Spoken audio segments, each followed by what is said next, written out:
দর্শক আসসালামু আলাইকুম। আমি আজকে আপনাদেরকে একটি রহস্যময় এবং হাস্যকর একটা বিষয় দেখাবো, যেটা এখানে আমাদের একটা পরিচিত দোকানের মধ্যে। আপনার নামটা কি? আমার নাম হচ্ছে মোহাম্মদ জুনায়েদ সিদ্দিকী। আচ্ছা, তো একটা জিনিস এখানে খেয়াল করলাম, আপনাদের দোকানের মধ্যে বাকি দিলে কাস্টমারের সমস্যা।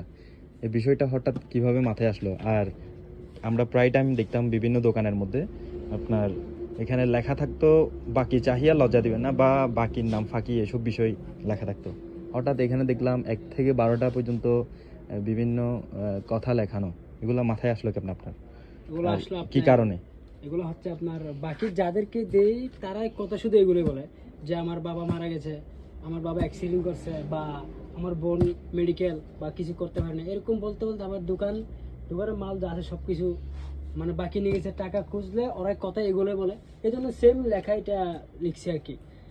বাবা মেডিকেল, কেউ অ্যাক্সিডেন্ট করছে, কাজ নাই, এরকম বলে। এই জন্য আমরা সবাই মানুষ থেকেই কথাগুলো শিখছি আমরা। বাকি কাস্টমার যারা নিছে বাকি এগুলো আমরা ওদের থেকে শিখে শিখে এগুলো আমরা লিখছি। আচ্ছা আচ্ছা, ধন্যবাদ।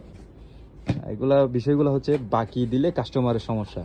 তো প্রথমত হচ্ছে অসুস্থ হয়, দ্বিতীয়টা হচ্ছে কেউ না কেউ মারা যায়, অ্যাক্সিডেন্ট হয়, বেতন পায় না, বাপ মা হাসপাতালে থাকে, অভাব অনাটন আসে, 7 নাম্বারে হচ্ছে কিস্তি থাকে, ফ্যামিলির সমস্যা থাকে, কাজ নাই, তার আর দেখা পাওয়া যায় না, মানে সে আর কখন আসে না দোকানের আশেপাশে। তারপর হচ্ছে মানে বাকি চাইলে যখন বাকি দেওয়া হয় না, তখন আরেকটা বিষয় দোকানদারের সম্পর্কে উল্লেখযোগ্য থাকে, তুলে ধরে। এটা হচ্ছে দোকানদারের ব্যবহার খারাপ এবং দোকানদার বাজে লোক।